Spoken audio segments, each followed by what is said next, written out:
Sebagai wanita yang dilahirkan dari keluarga Minang, Dewi Safrianis sudah mengenal dan belajar membuat rendang sejak kecil. Kedua orang tuanya lah yang mengajarkannya.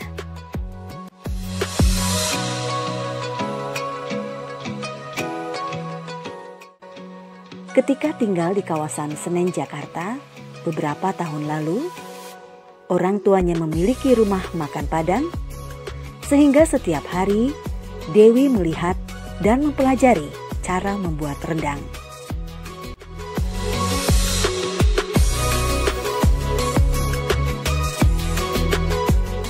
Kebetulan orang tua waktu kami masih kecil-kecil punya bukan restoran ya, warung Padang lah tepatnya. Waktu itu kami tinggal di daerah Senen, jadi orang tua jualan tuh di Senen gitu kan waktu kecil-kecil. Dulu itu yang saya rasakan bahwa orang tua mengharuskan anak-anak perempuannya harus bisa masak gitu. Jadi setiap hari itu walaupun kita sekolah tapi pasti ada waktu-waktunya, misalnya ibu minta coba bikinin itu, gilingin cabai gitu. Sebetulnya sih nyuruh gitu, tapi kan dari situ kita jadi tahu karena orang tua bilang bahwa nih ingetin ya kalau bikin sambal sambal tuh kayak begini, bikin dendeng tuh begini, bikin rendang tuh begini gitu, bikin gulai otak tuh begini gitu. Ngasih tahu aja begitu, coba diingetin, padahal sih mungkin dulu nggak keingetan juga.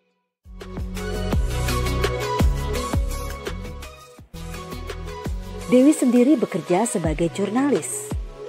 Pernah bekerja di sebuah tabloid wanita. Ketika masa keemasan media cetak meredup dan jurnalis terkena dampaknya, Dewi kembali menekuni keahliannya membuat rendang.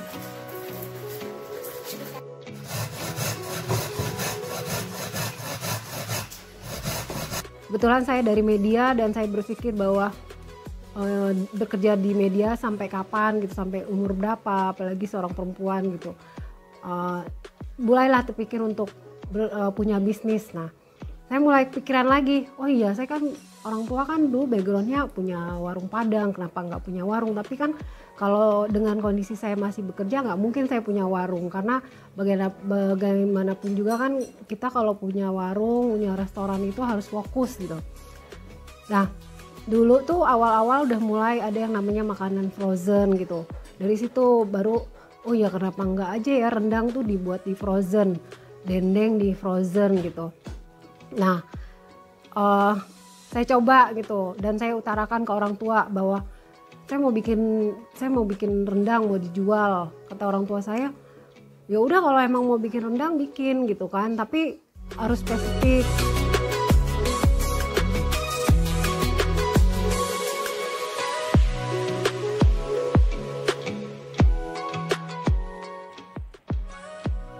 Rendang atau randang adalah masakan daging asli Indonesia yang berasal dari Minangkabau yang terkenal kelezatannya. Karena kelezatannya, masakan ini pernah dinobatkan sebagai salah satu dari 50 masakan terenak di dunia versi televisi CNN.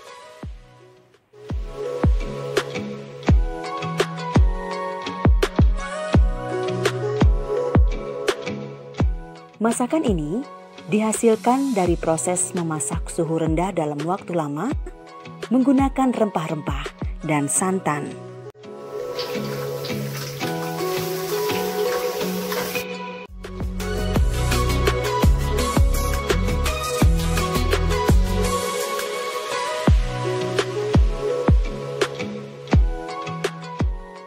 Dalam suhu ruangan, rendang tahan berminggu-minggu.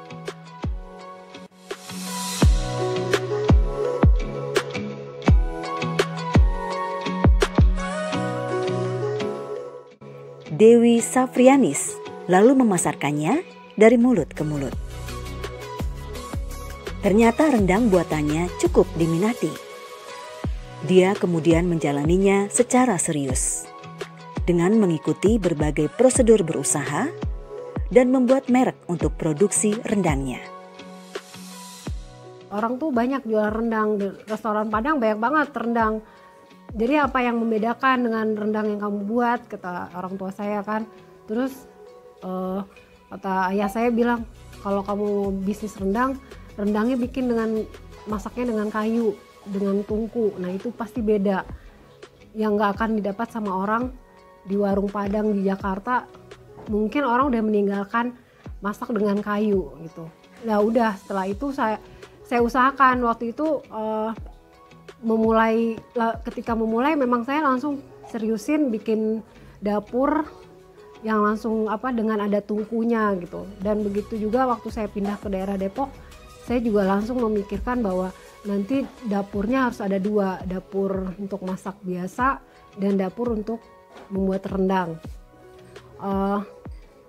Alhamdulillah sering berjalan waktu, rendang saya banyak dikenal orang, banyak disukai lah ya. Walaupun waktu masih bekerja mungkin saya nggak terlalu fokus gitu, karena saya masih kerja dan masih punya tanggung jawab. Jadi membuat rendang itu ya seluang waktunya saya gitu. Kebetulan karena di frozen, jadi saya bikin dalam jumlah banyak, saya simpan di freezer. Kalau ada orang pesan, saya keluarin, saya kirim. Biasanya sih kalau membuat rendang itu minimal 10 kilo ya, karena kan kalau kayak ini kan wajannya kan yang besar banget. Itu kalau kita cerita dulu tuh begitu gitu, 10 kilo saya buat, nanti sebulan habis baru saya buat lagi. Tapi kadang ada kalanya juga udah habis, tapi karena saya nggak punya waktu saya nggak buat gitu. Nah cuman yang nggak bisa saya hindarin, setiap lebaran, setiap Ramadan itu pasti saya bisa menghabiskan sampai 300 kilo, karena rata-rata yang orang-orang tuh belanjanya yang repeat order gitu. Jadi memang nggak yang kalau sekarang kan saya lebih banyak jual retail gitu ya, satuan gitu kan, karena kebetulan sudah di marketplace gitu. Kalau dulu itu nggak, rata-rata banyak yang pesan itu karena memang udah nyoba sebelumnya gitu, dan mereka pesen tuh untuk open house gitu kan. Jadi pesennya bisa 10 kilo, 5 kilo, 15 kilo. Ya makanya dalam 1 bulan saya bisa dapat 300 kilo. Dan itu saya kerjain setelah saya libur dari kantor.